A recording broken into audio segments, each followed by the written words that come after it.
It's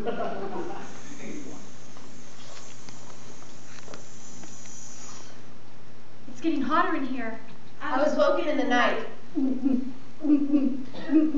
by her heart pulsing and beating. There was a hammering on the door. First, his men walked in. Then he came in, and he spat on my face. She came into my rooms. She had not changed. Her hair as black as coal. Her lips as red as blood. Her skin snow white. I do not know the manner of things she is. None of us do. They call me wise. But I am far from wise. If I were wise, I would not have tried to change what I saw.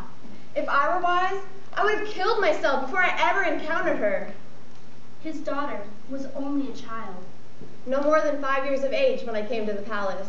One night, several months after I was brought to the palace, she came to my rooms. She was 6. She said nothing. Princess, what are you doing away from your room? I'm hungry, she said. Like any child.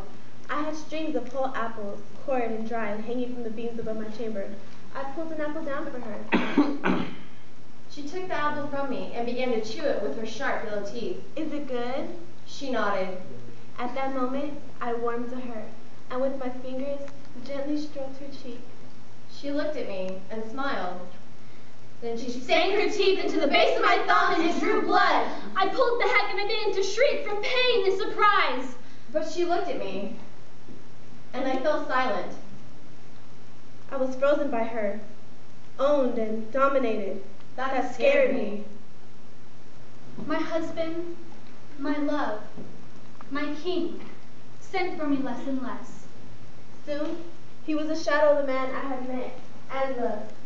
He died and shriven, his skin nicked and poked with tiny old scars. So, I was queen. I was foolish and young. If I were today, I would not have closed my eyes till the princess was ash, and a gentle wind could scatter her like snow. I did not do this thing. We paid for our mistakes. I did not go with them. They took her in the day while she slept and was at her weakest. They took her to the heart of the forest. They brought me her heart. It was still beating. They say I was tricked. I know it was hers. I know no so's heart or doe's heart would have continued to beat and pulse after it had been cut out, as this one did. I hung it from the beams above my bed. It was her lie that I ate it. Outside, the snow fell, covering her tiny body in the forest where it lay. There were people in the forest. They would come out for the spring fair. Spring fair followed spring fair. 5 of them, each sadder, poorer, and shoddier than the one before. The lord of the fair came to me when the fair was done. I come to you because you are wise. What is taking the forest folk? I commanded my maidservant to bring me my looking glass. I gazed into it. She was 12. Her skin still pale, her eyes, her hair coal black, her lips as red as blood. She was following someone. What is happening to the forest people? I covered the mirror and told them I would personally take it upon myself to make the forest safe once more. I had to. Although she scared me, I was the queen. I spent time with old books, and when the first snows began to fall, I was ready. Naked, I was alone in the highest tower of the palace. I had with me a silver basin, a basket, a silver knife, a silver pen, some tongs, a gray robe, and 3 green apples. I slashed my right arm. Once, twice, 3 times. The blood dripped into the basin. I took the apples and pricked their skins gently with my silver pin, then placed the apples in the silver bowl, with the poison from the vial around my neck. When dawn began to brighten the sky, I covered myself with my cloak and took the red apples from the silver bowl, lifting each into my basket with the silver tongs, taking care not to touch them. Then I cast a glamour on the apples. They were the most wonderful apples in the world, and their skins were the warm color of fresh blood. I pulled the hood of my cloak low over my face and took the ribbons and the hair ornaments and placed them above the apples in the reed basket.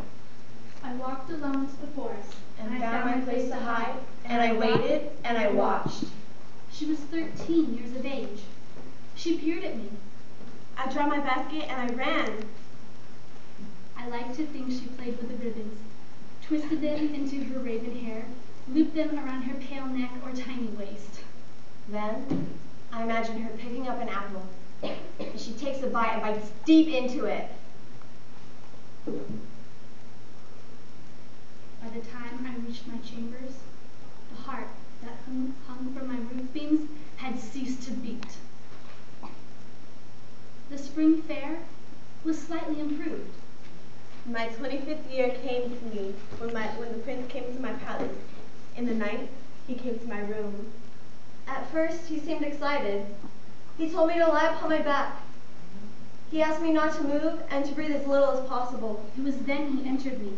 He began to thrust inside me. I felt my hips rise, felt myself begin to match him, push for push, grind for grind. I moaned. Please, he said, you must neither move nor speak. Just lie there on the stone so cold and so fair. I tried, but he lost whatever force it was that made him virile. I left the prince's room. He left early the next morning. I imagined him negotiating the little hairy men for the lovely corpse of my stepdaughter under the crystal mound. I imagine. Hands pulling off lumps of glass from her cold body, gently caressing her cold cheek, moving her cold arm, rejoicing to find the corpse still fresh and pliable. Did he take her there? Did he shake the apple from her throat? Did her eyes open as he pounded into her cold body? Those sharp yellow teeth closed on his swarthy neck as the blood trickled down her throat, Washing away the lump of apple? I don't know. This I do know. I was woken in the night. By her heart pulsing and beating. There was a hammering on the door. She pulled down her pumping heart, opened her breast, and pushed her heart deep inside. I saw her do it. She stayed cold. His lust had not diminished in any way. They told me they would marry. I was bound and kept in this tiny stone cell. The snow was falling as they carried me into this kiln. As they thrust me inside, I saw one snowflake land upon her white cheek and remain there without melting.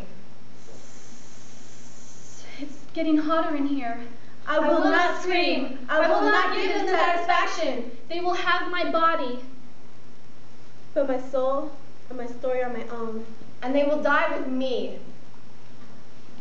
I shall think of the snowflake on her cheek. I think of her hair, as black as a coal. Her lips, as red as blood. Her skin, snow white. Curtain.